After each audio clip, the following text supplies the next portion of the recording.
여러분 안녕하십니까? 올해 들어서 가장 강력하다는 태풍 마이삭이 북상하고 있습니다. 지난주 태풍 바비가 서해로 왔다면 마이삭은 내일 밤 제주 동쪽 해상을 지나서 모레 새벽 부산 근처로 상륙한 뒤에 경상도를 거쳐 오전 중에 강원도 강릉 근처에서 빠져나갈 것으로 예상됩니다. 먼저 이재민 기자가 보도합니다. 제주도 남쪽 약 500km 바다 위까지 올라온 태풍 마이삭은 시속 16km로 천천히 북상하고 있습니다. 오늘 밤 제주도를 시작으로 내일은 전국이 태풍 영향권에 들어갑니다. 이대로라면 내일 제주도 동쪽을 지나 모레 새벽 3시쯤 부산 근처에 상륙하고 이후엔 빠르게 움직이면서 모레 오전 중에 동해로 빠져나갈 걸로 보입니다. 앞서 발생한 태풍의 영향으로 바닷물 온도가 조금 낮아졌지만 태풍의 강도는 계속 유지되고 있습니다. 바닷물 온도가 약간 낮아져 있는 것은 사실인데 태풍 역할시키는 데는 크게 영향을 미치지 못하고 있어서 태풍이 상륙할 때까지도 이 강도를 계속 유지할. 동남 해안에는 사람이 날아가고 기차가 탈선할 수 있는 정도인 시속 180km, 내륙 지방에도 지붕이 날아갈 만한 시속 144km, 수도권과 충청권에도 간판이 떨어질 수 있는 시속 108km 바람이 불 수 있습니다. 강한 바람뿐 아니라 강수량도 많습니다. 모레까지 경남과 경북 동해안, 강원 영동 등에 100에서 300mm, 수도권과 충북, 경북 내륙엔 100에서 200mm, 충남과 전라도엔 50에서 150mm 정도 비가 내리겠습니다. 서쪽에서 접근을 하고 있는 건조공기의 강도가 태풍 매미 때보다는 더욱 강하기 때문에 강한 비구름대들이 추가적으로 발달할 수 있습니다. 기상청은 마이삭의 진로가 지난 2003년 131명의 인명피해를 냈던 태풍 매미와 비슷할 걸로 예측했습니다. 미국 합동태풍경보센터는 한반도 중심을 관통한다고 보고 있고 유럽 중기예보센터에선 경남 남해안에 상륙해 대구를 거칠 걸로 전망했습니다. 기상청은 특히 이번 태풍으로 바닷물이 방파제를 넘어 들어오거나 붕괴, 침수 피해 등이 발생할 수 있다며 철저히 대비해야 한다고 당부했습니다. MBC 뉴스 이재민입니다. 태풍 마이삭에 대한 기상청 예보에 이번에는 진짜일까라는 의심이 있습니다. 지난주 바비 때에도 역대급이라는 표현에 잔뜩 긴장을 했던 게 사실입니다. 그래도 철저히 대비할 수밖에 없는 태풍, 기상청이 마이삭은 더 위험하다고 경고하는 이유를 정진욱 기자가 설명해 드립니다. 초고층 건물 사이로 거대한 바닷물이 세차게 몰아칩니다. 4년 전 태풍 차바의 영향으로 해운대 바닷가에서 발생한 폭풍 해일입니다. 엉망입니다. 지금 한마디로 얘기해서 지나가는 너무 안 됐어요. 태풍 마이삭이 내일 내륙에 상륙할 경우 이런 폭풍 해일이 일어나게 됩니다. 다른 바람과 달리 태풍은 강력한 상승 기류를 갖고 있기 때문에 해수면을 끌어올려 방파제를 넘을 수 있는 폭풍 해일을 일으키는 겁니다. 태풍의 힘만으로도 남해안과 동해안에는 최고 10m의 높은 파도가 예상되는데 여기에 내일 1년 중 바다 수위가 최고조에 달하는 음력 7월 15일 백중사리가 겹쳤습니다. 그만큼 강한 폭풍 해일 가능성이 높아졌습니다. 남동 해상과 동해상을 중심으로는 여전히 월파 가능성과 침수 피해가 발생할 것으로 예상이 되기 때문에 각별한 유의가 필요하다는 점 한 번 더 강조하도록 하겠습니다. 또 태풍 마이삭은 내륙에서 100km 이상 떨어져 바다로 이동했던 태풍 바비와 달리 태풍의 중심부가 영남과 강원 남부 등 내륙을 관통하게 됩니다. 태풍의 반경도 넓어 태풍이 빠져나가는 목요일 오전까지 서울 경기 지역까지 태풍의 영향권에 들어갈 것으로 보입니다. 태풍의 씨앗이 만들어지는 서태평양에서는 오늘 오전 10호 태풍으로 발달 가능성이 높은 열대 저압부가 또 발생했습니다. 기상청은 이번 가을에 최대 13개의 태풍이 발생하고 이 중 2개 정도가 한반도를 향할 것으로 전망했습니다. MBC 뉴스 정준입니다. 코로나19 소식입니다. 오늘도 200명대 확진자가 발생하면서 예상대로 총 누적 확진자가 2만 명을 넘었습니다. 그런데 더 주목해야 할 숫자는 104명, 바로 위중하거나 중증인 환자가 처음으로 100명을 넘은 겁니다. 이번 확산세가 고령자를 중심으로 번지고 있는 탓인데 그만큼 병상과 의료 인력 확보에도 비상이 걸렸습니다. 먼저 조영익 기자입니다. 코로나19 확진자가 235명 늘어나면서 누적 확진자 수는 7개월여 만에 2만 명을 넘어섰습니다. 서울 사랑제일교회 관련 확진자는 27명 또 늘어 1,000명을 넘어섰고 연결고리를 찾지 못하던 가평 북성교회의 감염원도 사랑제일교회로 밝혀졌습니다. 서울 도심집회 관련 확진자는 20명 추가돼 419명이 됐습니다.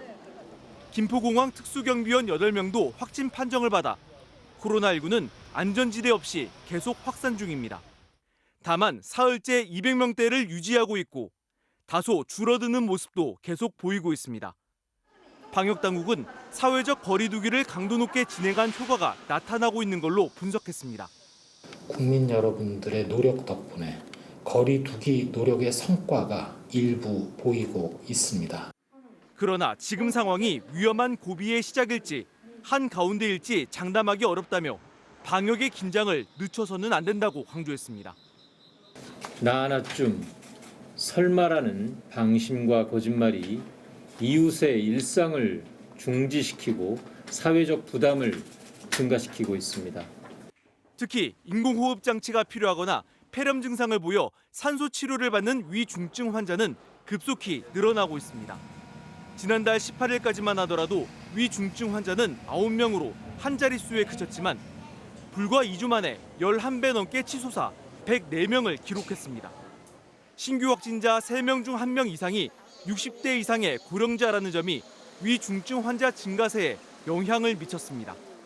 위중증 환자가 100명이 넘어 세 자릿수가 된 것은 이번이 처음입니다. 60세 이상의 고위험 분들에 대해서는 외출 자제 그리고 방역당국은 앞으로 위중 환자가 더 늘어날 것이라며 부족한 병상을 더 확보하기 위해 최선의 노력을 다하고 있다고 밝혔습니다.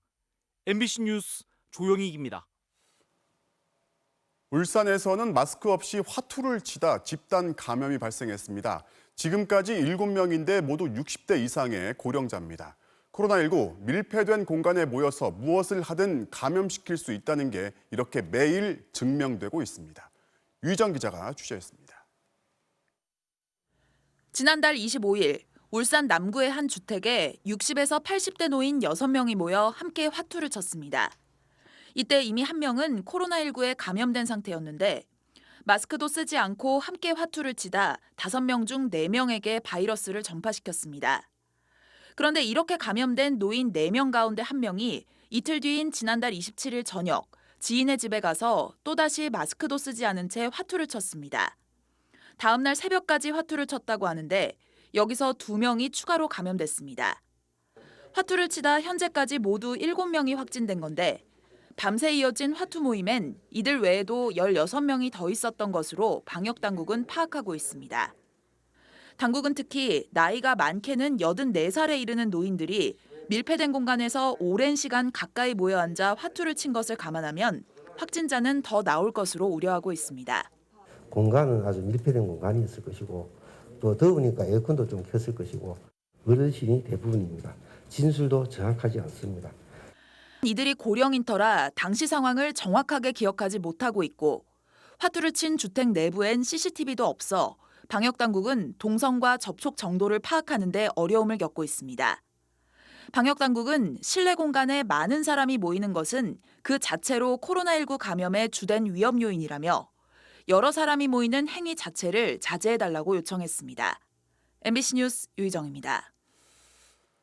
네, 대전에서 교회를 매개로 한 첫 집단 감염이 발생했는데 첫 환자가 열흘 전에 발생했습니다.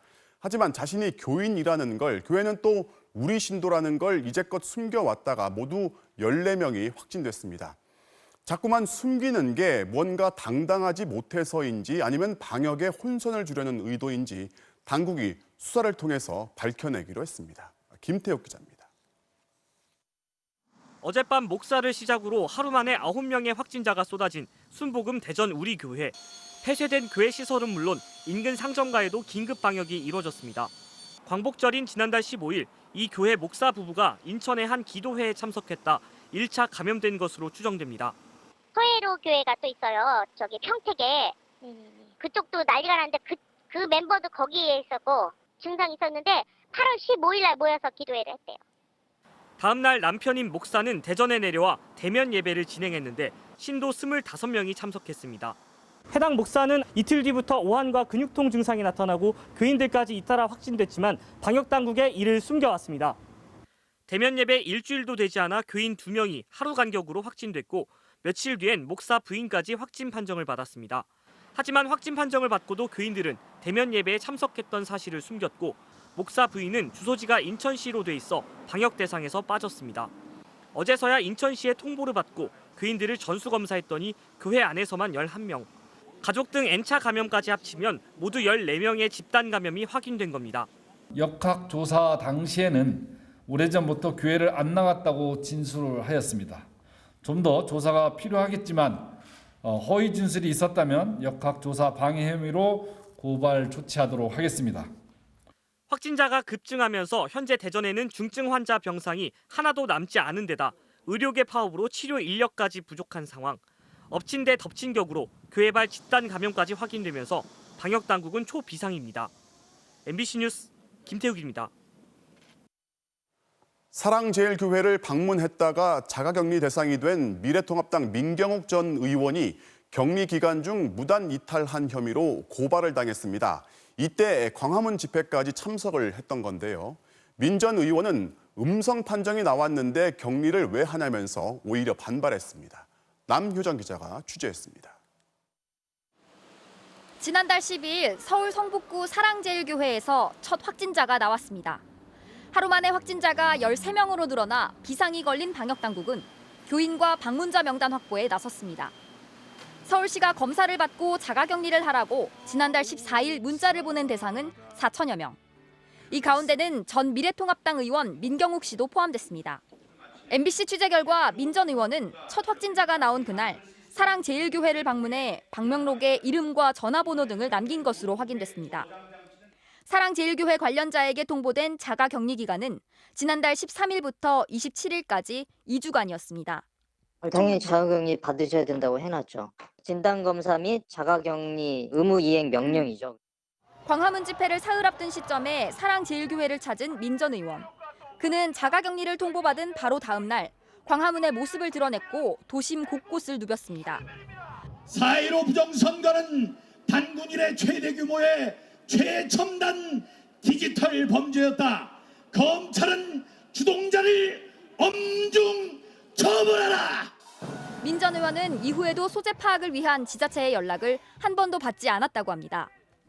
그의 자택이 있는 인천시 연수구는 오늘 자가격리 수칙을 위반한 혐의로 민 씨를 경찰에 고발했다고 밝혔습니다. 전화가 계속 안 돼가지고 22일 날 자택 방문했는데 부인은 있고 자가격리 지역을 이탈한 게 확인이 됐잖아요. 민 전 의원은 자가격리 통보를 지난달 20일에야 받았고 음성 판정을 받았기 때문에 격리 의무도 없다고 반발했습니다. 변호사들에게 문의를 했을 때 음성 판정을 받았는데 자가격리를 시키는 조항은 없다는 거예요. 모르는 전화번호는 안 받아서 방역당국과 통화가 되지 않은 거고 집을 비운 건 때마침 코로나 검사를 받으러 갔기 때문이라는 주장. 모르는 전화가 오면 받습니까? 모르는 전화번호로 온 거를 일일이 제가 다 어떻게 받습니까? 자기를 고발한 건 부정선거를 고발한 자신이 무섭기 때문이라고도 밝혔습니다. 정치적 탄압이라고밖에 볼 수가 없는 거예요. 연수구청 측은 민 전 의원이 자가격리 통보를 지난달 20일에 처음 받았더라도 무단 이탈이 분명한 만큼 고발은 당연한 조치라고 밝혔습니다. MBC 뉴스 남효정입니다. 지난 광화문 집회 당일 전국에서 전세 버스가 동원돼서 집단 상경이 이루어졌다는 소식을 여러 차례 보도해 드렸는데요. 자발적인 참여였다는 몇몇 교회 측의 주장과는 달리 전광훈 목사와 친분이 있던 한 목사가 광화문 광장을 채워주자면서 집회 동원을 권유한 정황이 포착됐습니다. 김윤미 기자가 단독 취재했습니다. 대전 대덕구의 한 교회, 이 교회 목사와 교인 등 수십 명은 전세버스를 타고 지난 광복절 서울 광화문에서 열린 집회에 참석했습니다. 교회 담임 목사는 최근까지 설교를 통해 본인은 물론 교인들도 자발적으로 집회에 참여했다고 주장했습니다. 어떤 누구의 지시에 의해서 모인 것이 아니라 나라를 사랑하고 또 나라를 걱정하는 마음 때문에 그곳에 모였습니다. 저를 비롯하여 저희 교회에서도 갔지만은 그런데 광화문 집회 이틀 전인 지난달 13일 이 목사는 대전의 또 다른 교회에서 대전 지역 장로들과 정기 모임을 가졌습니다. 몇 명이 모였는지는 알려지지 않았는데 이 목사는 자발적 참여가 아닌 집단 동원을 강하게 암시하는 말을 쏟아냈습니다. 광화문 광장에 저는 모여야 된다고 생각하는 사람이에요. 이렇게 나라가 막가고 있는데 그곳에 가서 내 한 사람 그 자리라도 메꿔주세요. 우리 교회는 내일 모레 갑니다.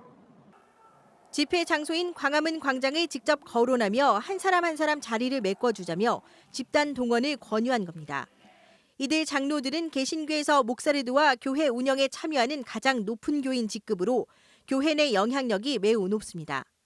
정부에 대한 거친 발언을 이어가며 집회 참여를 지속적으로 권유하는 정황도 포착됐습니다. 이 정부는 사탄의 정부라고 생각하는, 감히 제가 그렇게 정의를 내려요. 입법, 사법, 행정 썩은 냄새가 진동하고 있어요. 냄새 안 나세요? 역겨울 정도잖아요. 실제 광복절 직전 교회 주보를 통해서도 광화문 집회에 참석할 교인들의 신청을 받은 사실도 추가로 확인됐습니다. 줄줄이 버스로 집단 상경하고 명단을 통해 참석자들을 관리하는 한편 한쪽에서는 참석을 독려하는 정황까지 포착되면서 일부 교회들의 집회 동원 의혹은 갈수록 짙어지고 있습니다. MBC 뉴스 김유미입니다. 이렇게 하지 말라는 집회를 열어서 바이러스를 퍼뜨리고 역학조사까지 방해한 전광훈 씨와 사랑제일교회. 이 교회와 관련해서 지금까지 들어간 그리고 앞으로 들어갈 치료비가 60억 원에 가깝다고 합니다. 건강보험공단과 서울시가 사랑제일교회로부터 이 돈을 모두 받아내기로 했습니다. 박윤수 기자가 취재했습니다. 코로나19에 확진돼 구급차에 실려가는 순간까지도 마스크를 제대로 쓰지 않았던 전광훈 목사. 16일째 격리치료 중인 전 목사에겐 치료비가 얼마나 들어갔을까? 코로나19 입원 환자 하루 평균 입원비가 65만 원이란 점을 감안하면 지금까지 1,000만 원 넘는 돈이 투입된 걸로 보입니다. 하지만 이 돈의 80%인 832만 원은 건강보험이, 10%는 국가, 10%는 지자체가 부담하게 돼 있어 전 목사는 사실상 무료로 치료를 받고 있습니다. 사랑제일교회의 다른 확진자들도 마찬가지입니다. 하지만 이들은 단순한 코로나 환자가 아니란 게 건강보험공단의 입장입니다. 여러 차례 방역 활동을 막아서는가 하면 명단을 감추거나 불성실하게 기재하는 등 코로나 대유행의 원인을 제공했기 때문입니다. 이에 따라 건보공단은 이들에게 들어간 치료비를 다시 받아내기 위해 구상권을 청구했습니다. 대상자는 전 목사를 포함해 사랑제일교회 관련 누적 확진자 1,083명입니다. 이 가운데 이른바 교회에 가지 않고도 확진된 N차 감염자들의 치료비 또한 교회 관계자들에게 부과될 걸로 보입니다. 지금까지 발생한 환자 규모만으로도 57억 원 넘는 치료비가 청구될 것으로 예상됩니다. 서울시는 사랑제일교회가 끼친 인적, 물적 손해 액수를 계산해 전액 구상권을 청구하겠다고 밝혔습니다. 방역수칙 위반, 역학조사 방해 등 감염병 예방법 위반에 따른 손해배상에 대한 저희들이 책임 범위, 손해배상액을 검토하고 있습니다. 또 경기도도 진단검사를 거부한 교인들에 대해 형사고발과 구상권 청구를 예고한 만큼 사랑제일교회에 대한 손해배상 청구 소송은 더 확대될 걸로 보입니다. MBC 뉴스 박윤수입니다. 이 사랑제일교회 근처에 있는 상인들도 피해가 늘고 있다며 하소연하고 있습니다. 사람들의 발길이 끊기면서 당장 이번 달 말로 다가온 추석도 걱정인 상황인데요. 참다 못한 상인들이 이 교회를 상대로 손해배상 소송을 내기로 했습니다. 양소영 기자가 상인들의 이야기 들어봤습니다. 사랑제일교회가 있는 서울 성북구 장위동. 횡한 골목을 오가는 사람은 한두 명뿐 차만 간간히 지나다닙니다. 이웃에서 확진자가 나온 뒤 불안함이 더 커졌다는 한 주민은 우려가 현실이 됐다며 분통을 터뜨렸습니다. 골목에서도 확진자가 터졌습니다. 사랑교회 사람들. 그러니까 불안하다 항시 그랬는데 그냥 터질것 터졌다 그랬죠. 사람의 발길이 끊긴 탓에 교회 가까이 있는 가게들은 당분간 장사를 접어야 하는 지경에 이르렀습니다. 코로나19 감염 우려로 몇몇 가게들은 아예 문을 닫았고 불안한 마음에 일부 가게들은 사랑제일교회 관계자들은 방문을 자제해달라는 안내문을 붙였습니다. 지금도 장사를 해도 불안해요, 사실. 또 들어오면 누가 누군지 알 수가 없잖아. 그래서 그냥 저희도 아침만 하고 이제 들어갈 거예요, 지금. 여파는 근처 전통시장에까지 미쳤습니다. 한낮에도 한산한 장위시장.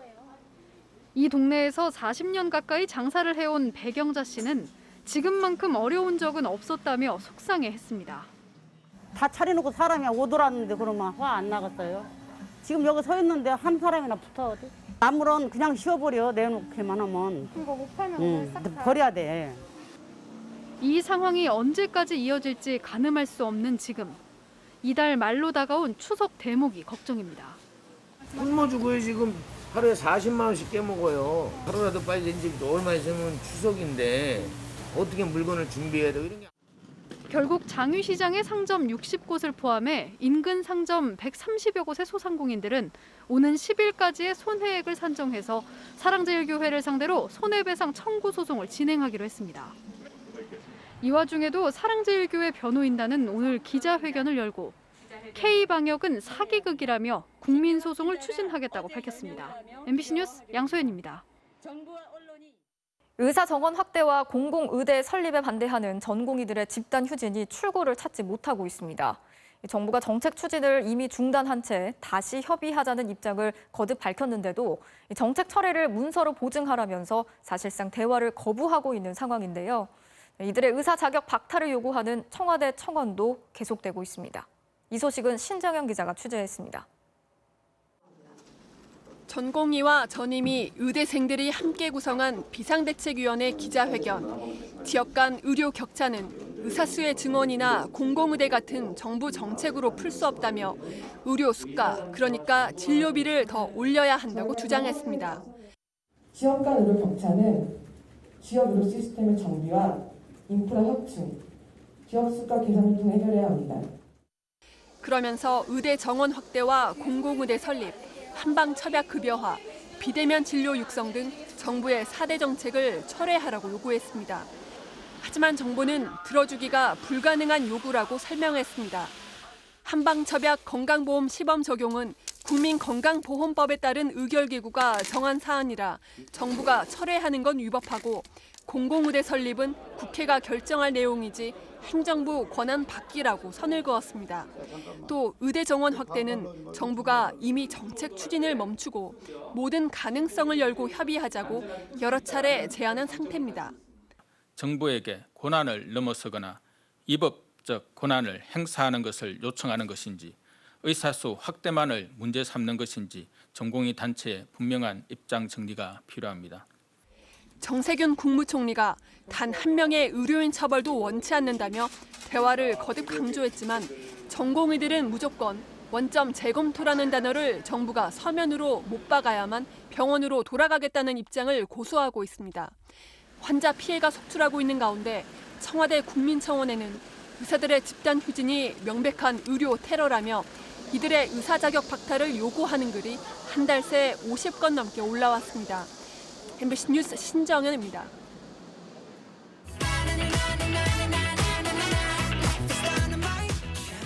네, 그동안 우울한 소식들만 전해드렸는데 오랜만에 반가운 소식도 있습니다.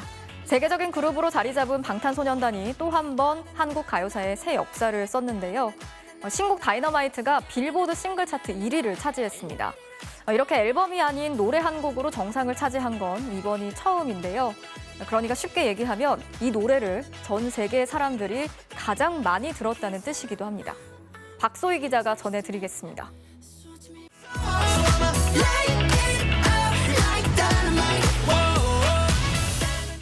코로나19로 지친 전 세계인들에게 위로와 희망의 메시지를 담은 다이너마이트.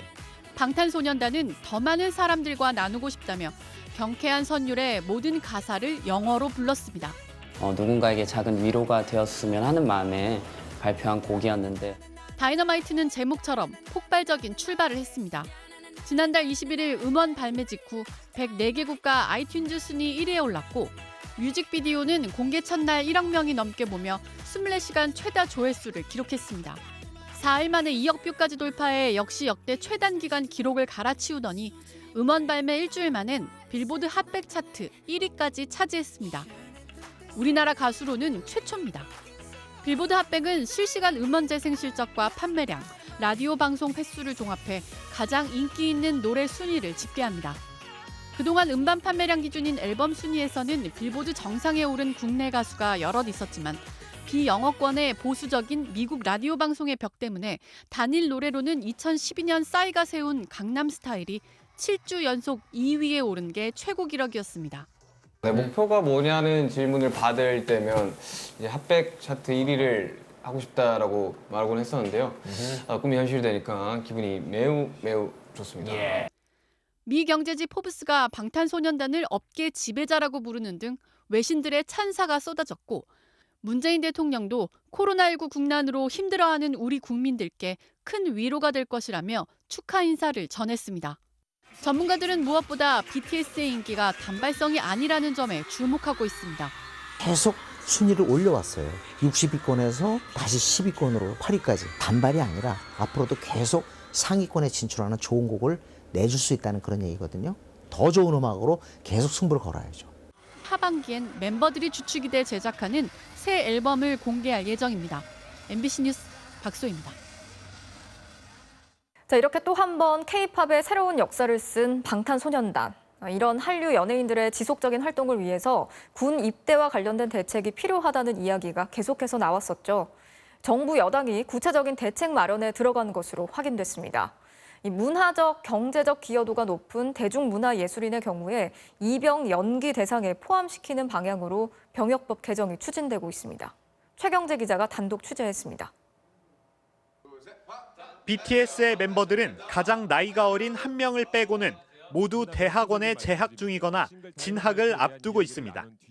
대학원에 다니면 만 28살까지 입영을 연기할 수 있다는 점을 고려한 것으로 보입니다. 다만 1992년 12월생인 리더 진의 경우 만 28살이 되는 올해 12월에는 입대해야 하는 상황입니다.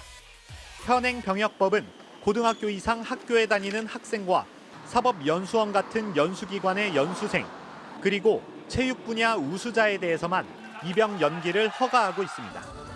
대중문화예술 분야는 포함되지 않아 BTS는 입영 연기 허가 대상이 아닙니다. 정부 여당은 최근 이 문제에 대한 협의를 마치고 이번 주 안에 의원 입법 형태로 병역법 개정안을 발의할 계획인 것으로 확인됐습니다. 대중문화예술 분야 우수자로서 문화체육관광부 장관이 국위 선양에 현저한 공이 있다고 추천한 사람은 징집 등을 연기할 수 있도록 하겠다는 겁니다. 문체부 장관의 추천을 받을 수 있는 자격으로는 문화예술 분야에서 3년 이상 일하고 국가 위상을 높인 공로가 인정돼 정부의 훈포상을 받은 사람이 검토되고 있습니다. 다만 당정은 연예인 병역 특례에 대한 비판 여론을 참작해 입영 예외가 아니라 연기라는 점을 강조하고 있습니다.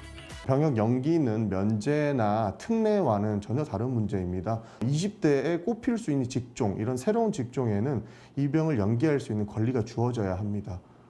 법안과 시행령이 통과되면 심사를 통과한 대중문화예술인은 학업 수행과 상관없이 30살까지 입영을 연기할 수 있게 됩니다. 이와 함께 당정은 대중문화예술인뿐만 아니라 e스포츠 선수 등까지 입영 연기 대상을 확대하는 방안도 검토하고 있습니다. MBC 뉴스 최경재입니다. 삼성의 경영권 불법 승계 의혹을 수사해온 검찰이 2년간의 수사 끝에 이재용 삼성 부회장을 재판에 넘겼습니다. 2달 전 외부 전문가로 구성된 수사심의위원회가 아예 수사를 중단하라고 권고했었지만 검찰은 기업의 조직적인 금융범죄를 눈감아줄 수 없다면서 기소를 강행했습니다. 윤수환 기자가 취재했습니다. 일사천리로 진행됐던 2015년 재해모직과 삼성물산의 합병. 핵심 경쟁력을 조기에 확보해 의식주와 레저 그리고 바이오 분야의 글로벌 리딩 컴퍼니로. 검찰은 이 합병이 이재용 개인의 사익을 위해 시장 질서를 교란한 불법 승계라고 길었던 수사를 결론지었습니다. 이재용 부회장이 단 한 주의 삼성물산 주식도 없이 최소 비용으로 그룹 지배력을 강화해 승계받았으며 직접 합병 작업을 진두지휘한 다수의 증거도 확보했다고 강조했습니다. 검찰은 특히 합병이 무산돼 위기에 처했을 때 이 부회장 주재로 열린 회의에서 마련된 7가지 대응 전략이 실행된 걸 핵심 증거로 보고 있습니다. 이 부회장을 재판에 넘기지 말라는 수사심의위원회의 권고에 대해 검찰은 2달간 전면 재검토를 거쳤다며 처벌 필요성을 강조했습니다. 전문가 의견 청취의 대상과 범위를 대폭 확대하여 다양한 고견을 편견 없이 청취하였고 심도 있는 논의를 거친 결과 자본시장 질서를 교란한 사안의 중대성 등을 종합적으로 고려하여 이 부회장 외에도 최지성 전 미래전략실장과 김종중 전 미래전략실 팀장 등 모두 11명이 재판에 넘겨졌습니다. 이 부회장의 변호인단은 처음부터 목표를 정한 수사였고 수사심의위 존재 자체를 부정한 무리한 기소임을 법정에서 밝히겠다고 반발했습니다. 경영상 필요에 의한 적법한 합병 절차였음이 수심위 등을 통해 이미 증명됐다는 삼성. 방대한 수사를 통해 충분한 증거를 확보했다고 자신하는 검찰. 앞으로 진행될 재판에서 양측의 치열한 법리 다툼이 예상됩니다. MBC 뉴스 윤수환입니다. 마스크를 써달라고 요구한 버스 기사를 폭행한 혐의로 50대 남성이 구속됐습니다. 마스크를 쓰지 않아서 승차를 거부당하자 마스크를 산 뒤에 택시를 타고 쫓아와서 기사를 무차별 폭행했습니다. 조수영 기자입니다. 전북 익산의 한 시내버스 정류장. 한 남성이 헝겊으로 입과 코를 대충 틀어막고 버스에 오르려고 하자 기사가 마스크를 쓰고 타야 한다며 제지합니다. 승차를 거부당한 56살 남성은 5정거장 뒤에 다시 나타났습니다. 택시를 타고 쫓아가 버스보다 미리 도착한 겁니다. 이 남성은 그새 마스크를 사와 보란듯이 착용하며 버스에 오르더니 갑자기 기사를 때리기 시작합니다. 다른 사람으로 생각하면 막 그것이 짧아도 겁내 길게 느껴지잖아요. 내리막길이라 발을 누르면 제 2차 큰 대형사고가 나기 때문에 어떻게 할 수도 없고 일단은 방어만 했죠. 한 시민이 남성을 뜯어말려 폭행이 그치나 싶었지만 이것도 잠시뿐. 이번엔 아예 마스크까지 벗어제끼더니 경찰에 신고하려던 버스 기사를 향해 또 한 번 주먹질 세례를 퍼붓습니다. 머리가 좀 아프고 MRI를 찍어봐야 한다고 이 상황에서 그 문제를 해야 하나 어쩌나 그냥 휴대전화라고 그냥 좀 많이 걱정이 돼요. 결국 출동한 경찰이 가해 남성을 현행범으로 체포했습니다. 이 남성은 마스크를 사러 약국에 다녀올 때까지 출발하지 말고 기다려달라는 요구를 버스 기사가 들어주지 않아 폭행했다고 경찰에 진술했습니다. 경찰은 방역 지침을 위반하고 폭행까지 일삼는 행동에 대해 관용을 베풀지 말라는 최근 지침에 따라 가해 남성을 특정범죄 가중처벌법상 운전자 폭행 혐의로 구속했습니다. MBC 뉴스 조수영입니다. 온라인으로 중고거래를 하면서 물건도 없이 상습적으로 돈만 받아 챙긴 사기범이 구속됐습니다. 경찰에 검거될 당시 생김새가 비슷한 형의 신분증을 보여주면서 신분을 속이려고 했는데 알고 보니 형도 이미 같은 혐의로 구속된 상태였습니다. 김건휘 기자가 단독 취재했습니다. 경기도 부천의 한 우체국. 출동한 경찰이 한 남성을 데리고 밖으로 나옵니다. 아 이거 동생 신분증이에요? 저라고요. 이게 저라고요. 이게 선생님이라고요? 네. 신분증과 실제 지문이 일치하지 않았습니다. 다른 사람의 신분증을 제시한 것으로 추정되는 상황. 지문 다시 한번 확인해봐요. 그럼. 거짓말을 그만해요. 저 지문이 다른데 뭘. 추궁이 계속되자 갑자기 이 남성이 경찰관을 뿌리치고 달리기 시작합니다. 신고 있던 슬리퍼도 벗어던진 채 맨발로 달려갑니다. 갑자기 도로로 뛰어든 범인은 자신의 차량을 세워놓은 인근 세무서까지 100m를 넘게 질주했지만 결국 이곳에서 붙잡혔습니다. 얼굴이 매우 이제 형제가 흡사해서 약간 좀 확신하기는 좀 힘든 상황이었습니다. 지문은 절대 바뀌지 않는 거니까요. 검거된 남성은 34살 윤모 씨였습니다. 경찰 조사 결과 지난해 8월부터 12월까지 중고거래 사이트 중고나라 등에서 이용자들을 속여 1,700만 원 넘게 챙겼습니다. 시골에 산다면서 직거래를 피하고 돈을 먼저 보내면 물건을 보내주겠다는 방식. 제가 믿고 입금을 할게요. 혹시 고속버스 택배 가능하신가요? 여기가 장흥의 시골이에요. 있긴 있는데 거리도 있고. 다른 사이트에 올라온 물건을 자기 것처럼 속이기도 했습니다. 구매한다는 글을 올렸거든요. 그리고 한 이틀 지났나 문자가 온 거예요. 깨끗하고 좋은 골프채 사진을 쫙 올리더라고요. 저도 눈이 뒤집혀서 입금을 한 거죠. 돈을 보내면 차일피일 미루다 잠적하는 고전적인 수법에 당했다는 피해자만 55명이었습니다. 그런데 알고 보니 윤 씨의 형도 2달 전 같은 혐의로 구속돼 재판을 받고 있었습니다. 윤 씨 형제에게 속았다는 140여 명은 카페를 만들어 8년 전부터 꾸준히 피해를 호소하고 있습니다. 동생 윤 씨를 구속한 경찰은 인터넷 중고거래 피해가 작년에 비해 늘어나고 있다며 관련 사기 사건에 대해 단속을 강화하겠다고 밝혔습니다. MBC 뉴스 김건희입니다. 시청자의 소중한 제보로 만드는 당신이 뉴스입니다. 순서입니다. 터키 이스탄불 공항에서 터키 항공을 이용하려던 한국인 탑승객들이 집단으로 탑승 거부를 당하면서 졸지에 국제 미아가 됐습니다. 명백한 항공사의 잘못으로 결론 났지만 이후의 대응은 승객들을 더욱 분통 터지게 했습니다. 고은상 기자가 취재했습니다. 지난달 8일 인천공항을 출발한 박모 씨는 터키를 거쳐 프랑스로 향하던 길이었습니다. 그런데 경유지였던 바로 이곳 이스탄불 공항에서 생각지도 못한 일을 당했습니다. 제 친구는 통과가 됐고 그다음에 이제 제 티켓을 보는데 여권을 계속 보더니 비자가 없어서 못 간다. 억지였습니다. 프랑스 등 유럽 주요 국가들은 7월부터 90일간 한국인 무비자 입국을 다시 허용했습니다. 비자 없이 갈 수 있다고 아무리 설명을 해도 터키항공 직원들은 막무가내였고 박 씨만 발을 동동 굴렀습니다.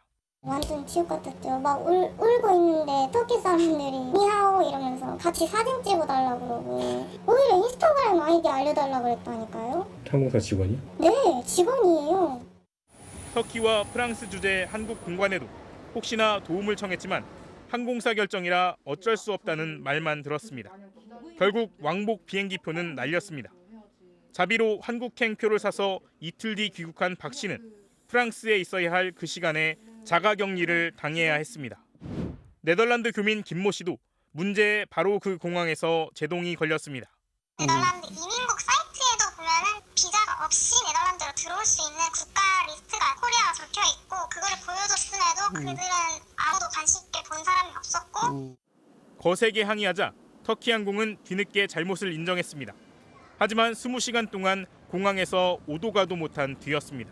공항 안에 있는 소파에서 쪽잠 자고 그렇게 오는 거예요. 입국할 때는 5분도 안 걸리고 아무런 질문도 없이 그냥 들어왔어요. 이스탄불 주재 한국 영사관은 터키항공의 이런 일처리에 대한 문의와 민원이 20건 이상 접수됐습니다. 터키항공의 보상은 멋대로였습니다.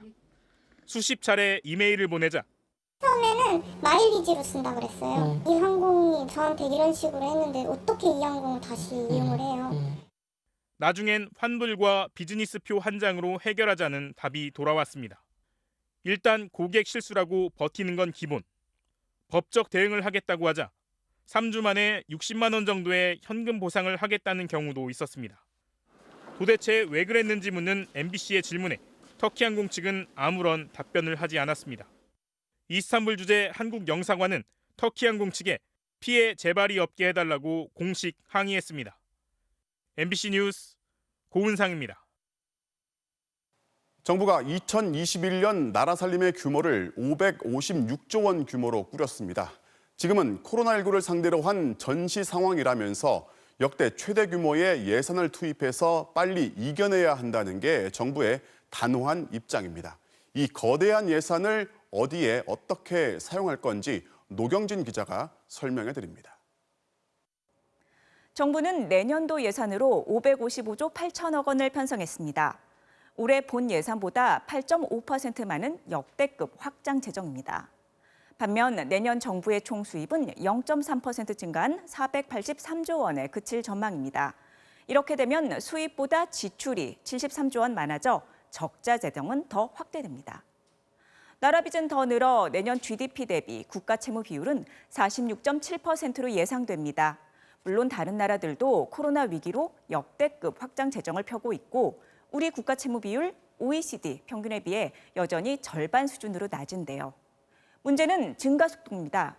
30%대였던 채무 비율이 올 들어 세 차례 추경으로 처음으로 40%대로 뛰었고 2024년엔 50%대 후반까지 늘 전망이기 때문입니다. 당연히 우려가 나오는데요. 하지만 정부 당국자들은 이런 걱정으로 몸을 사리기엔 지금의 상황이 너무 엄중하다고 말합니다.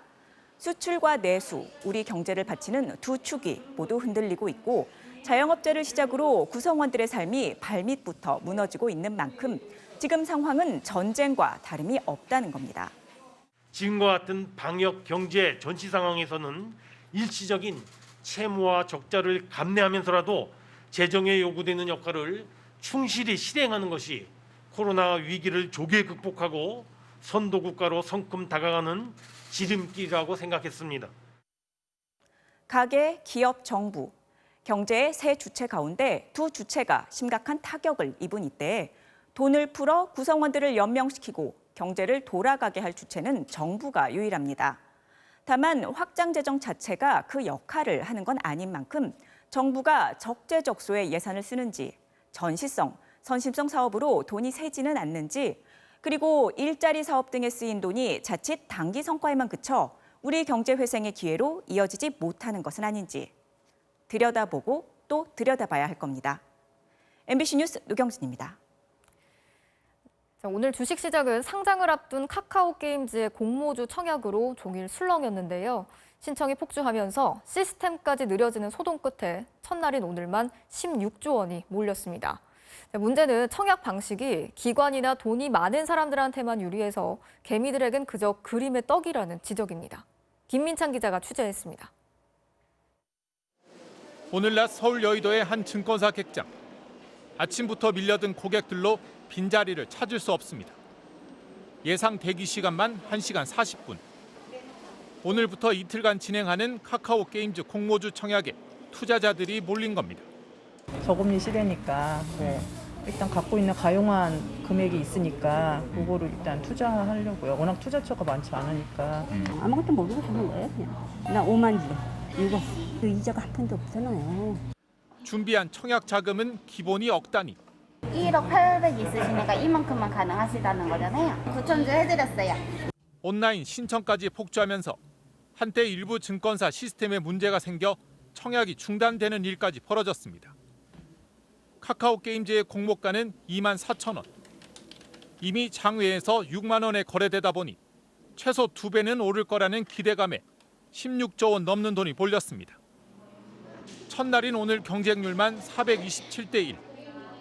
역대급 공모 열풍을 일으켰던 지난 6월 SK바이오팜의 청약 경쟁률을 이미 넘어섰습니다.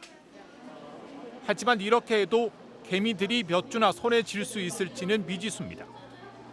일반 투자자에게 배정된 물량은 공모주의 20%인 320만 주.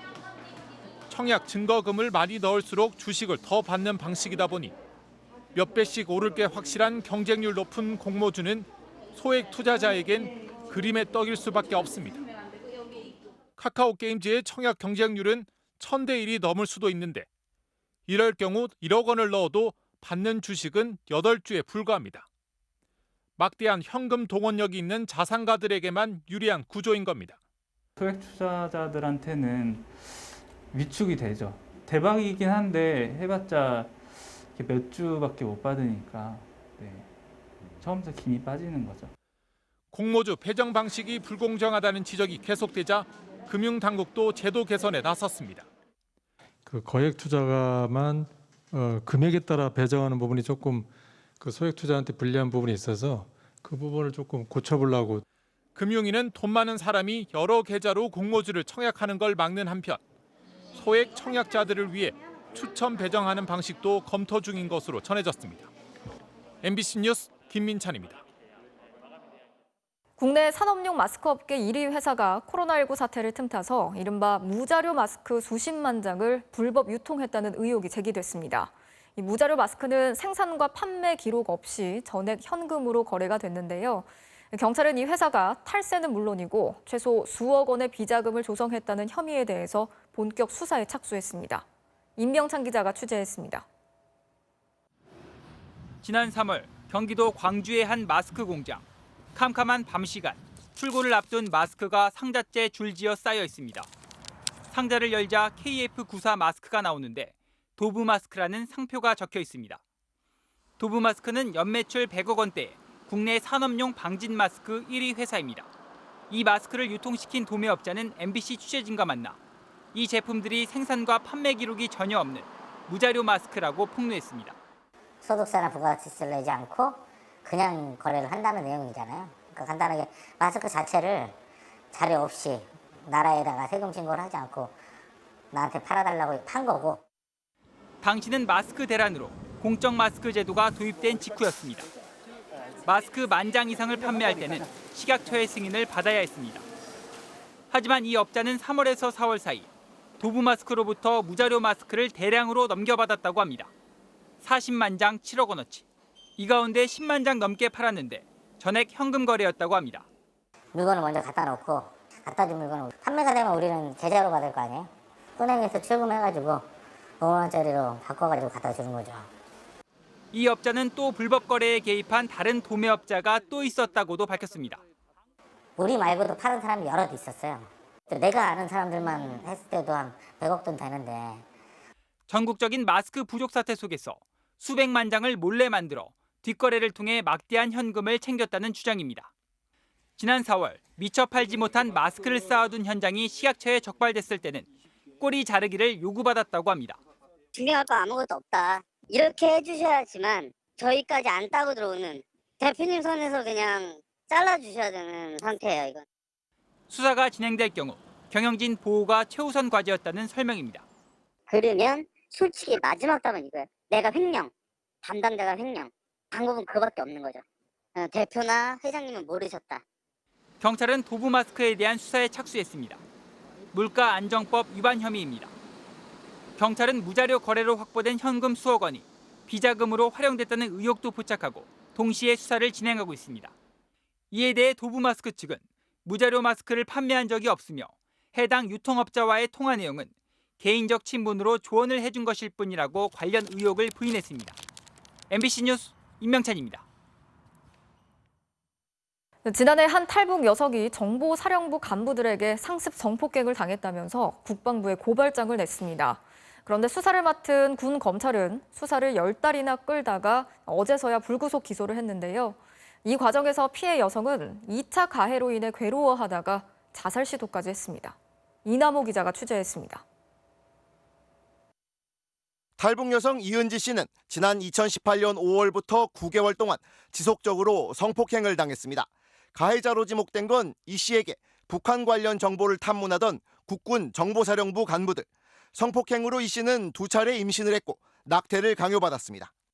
제가 북한에서 무슨 일 하다가 이렇게 온 것까지 다 알고 있고 내 연락만 취하면 어떤 사람이든 다 찾아내는 거예요. 저는 무서웠던 거죠. 혼자 소가리만 하던 이 씨는 지난해 10월에서야 공익 변호사의 도움으로 국방부에 고발장을 냈습니다. 그러나 금방 끝날 것 같았던 조사는 무려 10달이나 걸렸습니다. 10번이나 조사에 불려갔고 그때마다 성폭행 당시 상황을 하나하나 되새겨야 했습니다. 성폭력 처벌법에 따르면 성범죄 피해자 조사는 반드시 필요한 범위 내에서 최소한으로만 하게 돼 있습니다. 하지만 이 씨는 군 검찰이 가해자들이 녹음한 성범죄 당시 녹취 파일까지 들려주며 강제성 여부를 캐물었다고 괴로움을 호소했습니다. 사건 당시에 있던 상황보다 고소하고 나서 사건 피해보다도 오히려 더 많은 피해를 받은 것 같아요. 너무 고통스러웠고 자율충동도 여러 번 있어서 자해도 여러 번 시도를 했었고요. 국방부 검찰단은 조사를 시작한 지 10달이 지난 어제서야 정보사 A중령과 B상사를 간음과 강간 등의 혐의로 기소했습니다. 그러나 구속영장은 청구하지 않았습니다. 불구속 상태로서 장기간 방치했고 그래서 휴대전화를 계속 파손하고 증거 인멸을 계속 해왔던 진작에 구속을 해서 이 사람들에서 증거를 확보를 했어야 되고 이에 대해 국방부 관계자는 참고인 진술 확보 등이 쉽지 않아 수사에 어려움이 있었다고 밝혔습니다. 또 수사 기간이 길어진 건 코로나 확산세 때문에 어쩔 수 없었다며 봐주기 늑장 수사 의혹은 사실이 아니라고 해명했습니다. MBC 뉴스 이남호입니다. 이어서 오늘 이 뉴스 전해드리겠습니다. 사회적 거리두기 격상으로 실내 헬스장들이 문을 닫으면서 동네 뒷산이나 체육공원에 있는 운동시설로 사람들이 몰리고 있는데요. 이런 곳들은 과연 코로나로부터 안전한지 알아봤습니다. 한 남성이 운동기구를 이용해 열심히 가슴 운동을 합니다. 또 다른 여성은 있는 힘껏 운동기구를 밀며 다리 운동을 하고 있는데요. 이들이 운동 중인 곳은 일명 산스장. 산과 헬스장을 더한 신조어로 각 지자체가 주민들의 건강을 위해 동네 뒷산이나 도심의 체육공원 등에 마련한 무료 운동시설을 지칭하는 말입니다. 특히 각종 최신 운동 장비가 갖춰졌다고 소문난 일부 시설에는 하루에도 수십 명의 사람들이 몰리고 있는데요. 이게 산이 있을 만한 그런 장비가 아닌데. 이들은 안전을 위해 마스크와 장갑 착용을 강조하고 있지만 헬스장에 가려면 꼭 필수템이 있다고 하더라고요. 목장갑. 전문가들은 이런 대처로는 코로나 감염을 막지 못한다고 우려합니다. 마스크를 안 할 가능성이 높다는 거죠. 기본적으로 운동을 하면서 마스크를 낀다고 하는 게 쉽지가 않아요. 장갑을 끼고 있는 상태로도 만질 수도 있는 거잖아요. 감염력은 있는 거죠. 매번 소독할 수 없는 운동기구는 실내보다 더 위험할 수 있습니다. 기물도 너무 많고 막 함재되고 하기 때문에 소독은 특별히 하는 건 없고. 한 사람이 사용하고 나면 소독을 해야 되는데 그게 안 되잖아요. 그러면 바이러스가 그 운동기구에 묻어 있다가 다음에 운동하는 사람이 감염 위험성이 있는 것이거든요. 코로나 바이러스는 제대로 소독하지 않은 금속과 유리, 플라스틱에서는 최장 9일까지 생존한다는 연구 결과도 있습니다. 확진자가 만진 운동기구를 9일 후에 만졌다고 해도 감염 가능성이 있는 겁니다. 건강을 위해 야외 운동을 선택한 사람들. 하지만 이런 야외 운동이 오히려 나와 내 이웃의 건강까지 위협할 수 있습니다. 꼭 필요한 일이 아니면 안전한 집에만 머물러 주시기 바랍니다. 오늘 이 뉴스였습니다.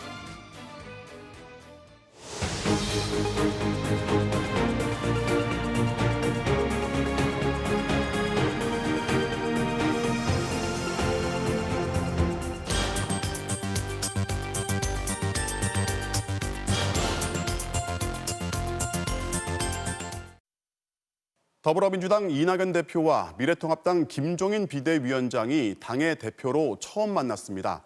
두 사람은 40년 된 인연으로 알려져 있는데요. 오늘 문을 연 21대 첫 정기국회를 맞아서 어떤 정책으로 경쟁할지도 관심이 모아지고 있습니다. 조재현 기자입니다. 주먹악수에 이어진 여당 대표의 90도 인사. 기자와 취재원으로 시작된 40년 인연 때문인지 신경전보다는 덕담이 먼저였습니다. 앞으로 뭐 좀 이렇게 원만하게 이 정치가 잘 풀어갈 수 있도록 좀 노력을 좀 해주셔야 될 것 같습니다. 제가 대표님을 모신 게 해소를 해야 될 정도만 긴 세월이었는데 이번엔 동안이 지도에 있습니다. 공천 문제로 악연이 주목받았던 이해찬, 김종인 시절과는 비교된 모습이었습니다. 재난지원금, 4차 추경 등 당면한 정책 현안에 대해서도 입장이 그리 다르지 않습니다.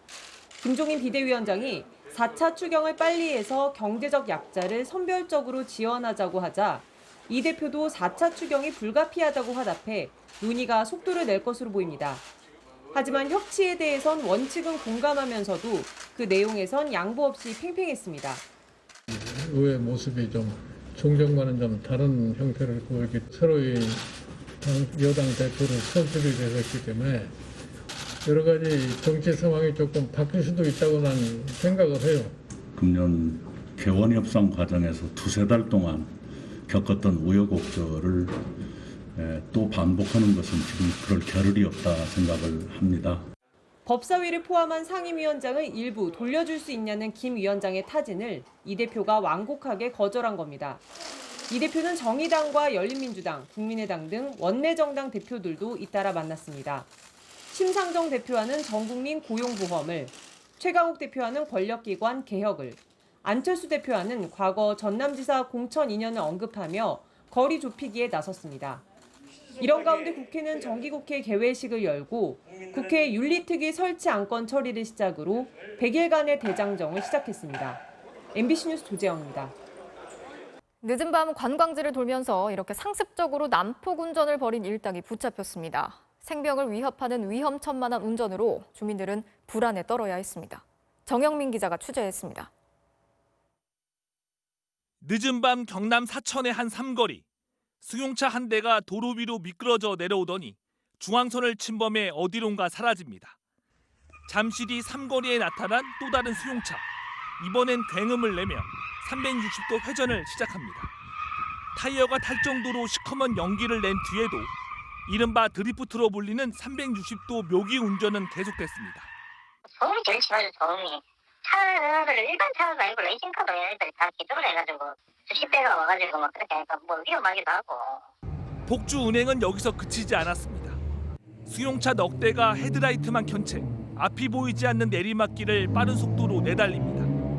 핸들을 계속 움직이며 달리는 이른바 와인딩을 벌이고 있는 겁니다. 지난 5월에는 와인딩을 하던 차량 넉 대가 추돌하기도 했습니다. 경찰은 지난 6월부터 2달 동안 폭주와 난폭, 보복운전을 한 혐의로 운전자 28살 A씨 등 48명을 검거했습니다. 차가 도로 설치를 점유한 상태에서 고개를 부립니다. 그렇게 되면 다른 차들은 통행이 불가합니다. 그래서 일반 교통방해죄가 적용이 되는 거고요. 이들은 주로 단속이 뜸한 주말 야간에 가파른 고갯길과 급경사가 있는 관광지를 범행 장소로 노렸는데 차량의 무게를 줄이기 위해 뒷좌석 의자를 없애는 등 불법 개조도 서슴지 않았습니다.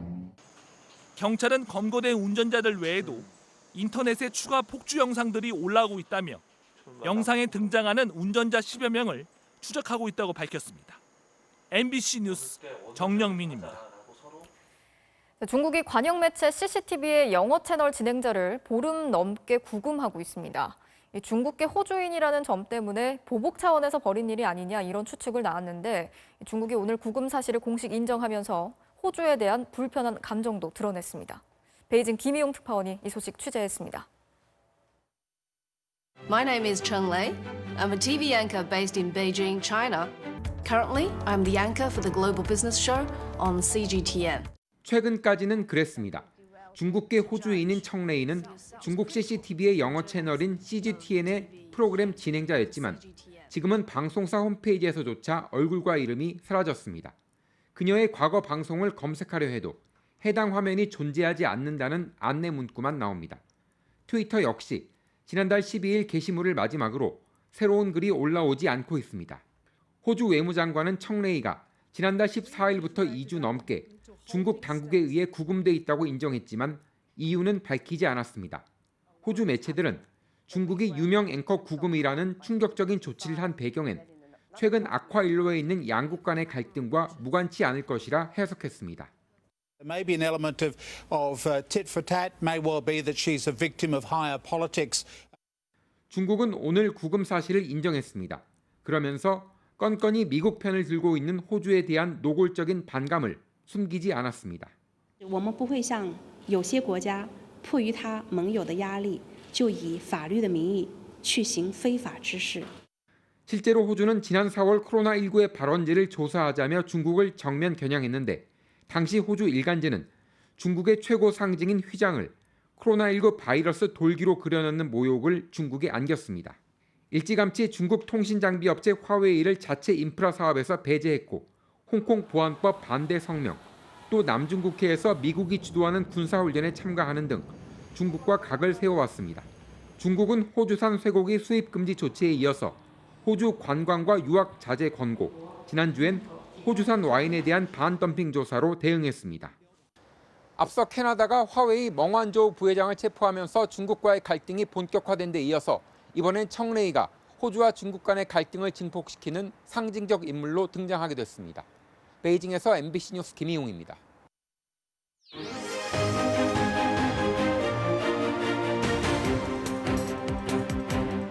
정치적 참견 시점, 오늘도 정치팀 박영회 기자 나와 있습니다. 첫 번째 소식 보겠습니다. 네.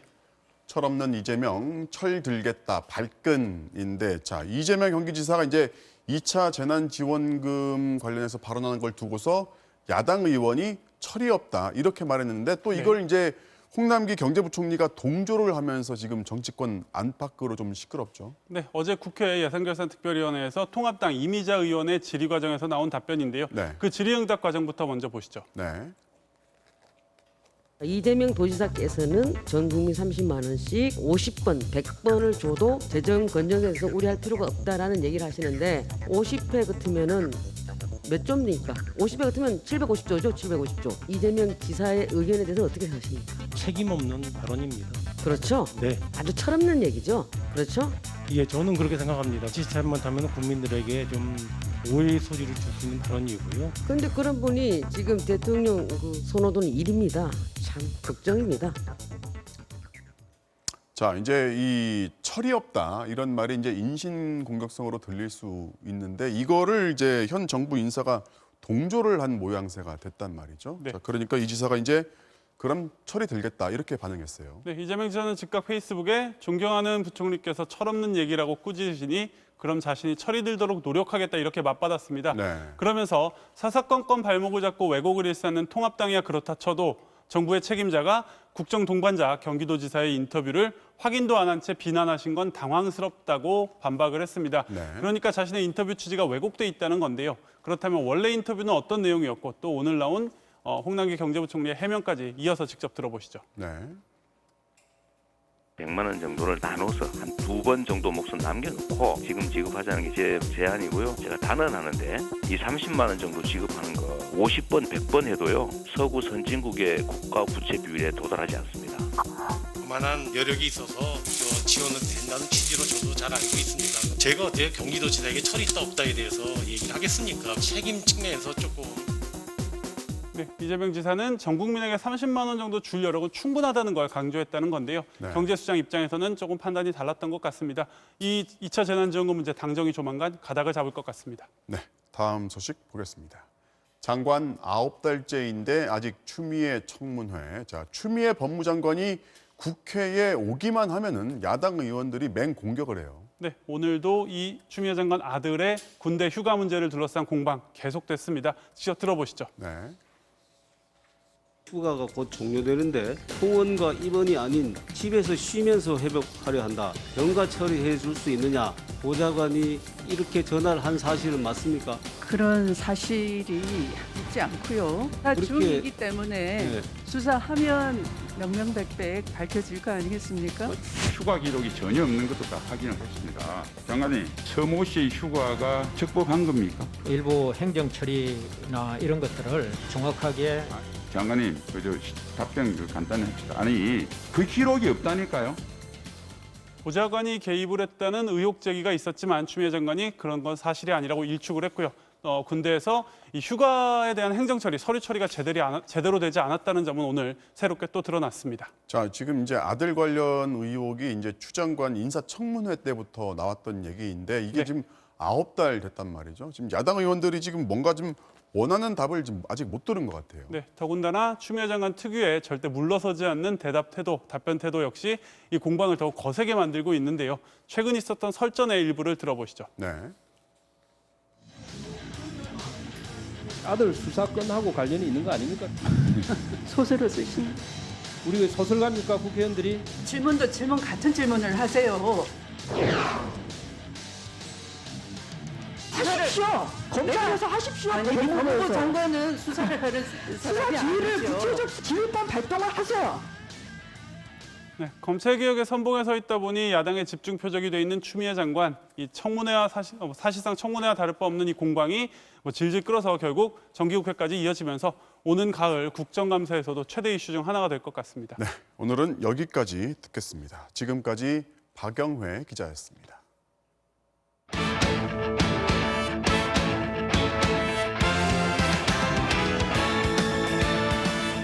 화요일 밤 스포츠 뉴스입니다.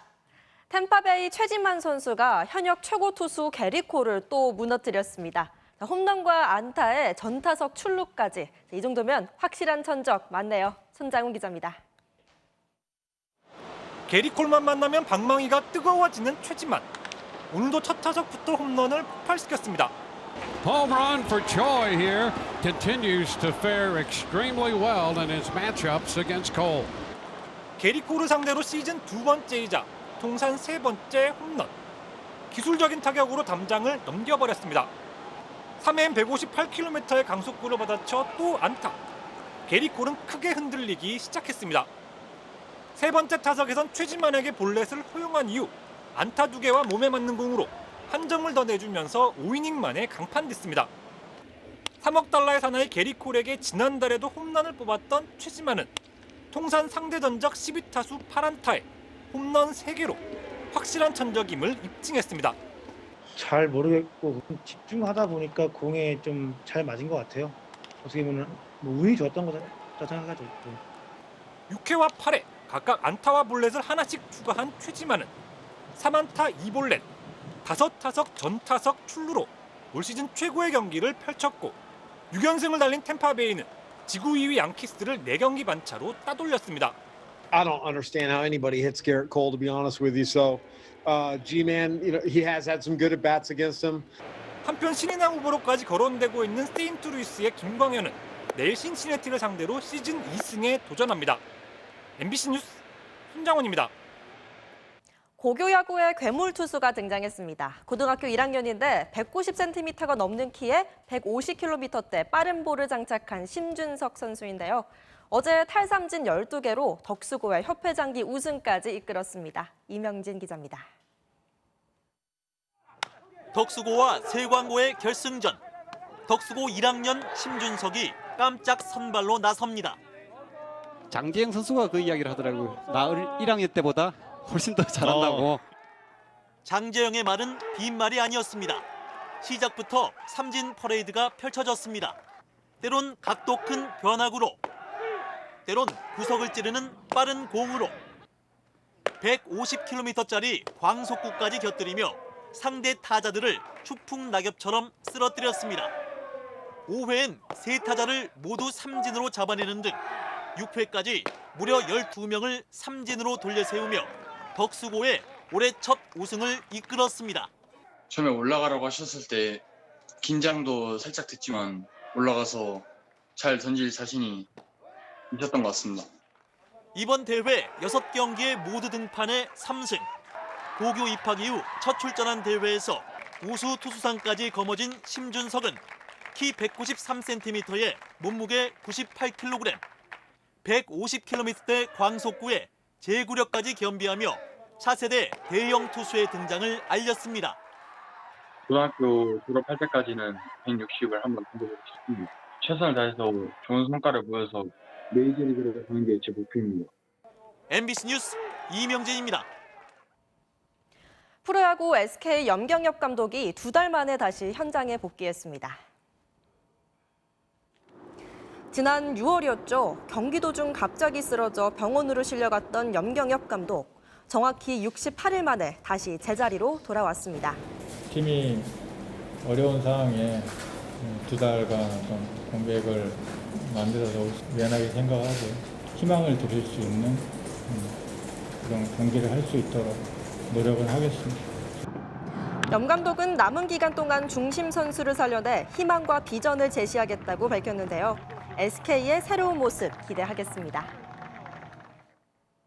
메이저리그 콜로라도 아레나도의 그림 같은 수비입니다. 7년 연속 골드글러브 답네요. 화요일 밤 스포츠 뉴스였습니다.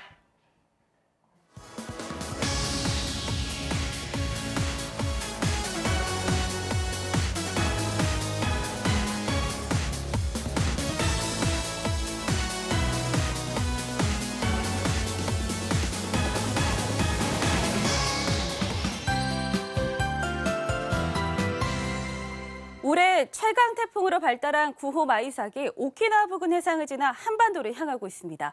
중심기압이 935헥토파스칼로 매우 위협적인 세력입니다. 내일 오전에는 제주를 시작으로 오후부터는 남부지방도 태풍의 직접 영향권에 듭니다. 지금 예상으론 내일 밤 제주 동쪽 해상을 지나 모레 새벽쯤 경남 남해안에 상륙합니다.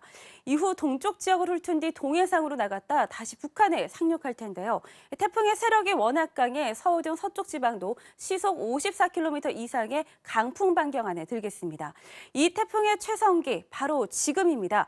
그렇지만 우리나라 제주 동쪽과 남해의 바닷물 온도가 평년보다 1도 정도 높아진 상태여서요. 우리나라에 가까이 온다고 해도 세력이 급격히 약해지진 않겠습니다. 태풍의 영향을 받는 지역이 당연히 많겠지만 서울 등 수도권도 서쪽에 차가운 공기와 부딪히면서 비구름이 강하게 발달합니다. 최고 200mm의 많은 비가 예상됩니다. 또 밀물이 가장 높아지는 시기라 폭풍 해일이 날 가능성도 아주 큽니다. 내일 오전에는 제주도, 오후부터 모레 새벽 사이에는 경상도 해안에도 8에서 14m 이상의 거센 물결이 일겠습니다. 태풍 대비 철저히 하시기 바랍니다. 날씨였습니다. 9월 1일 뉴스데스크를 마칩니다. 오늘도 함께 해주신 여러분 고맙습니다.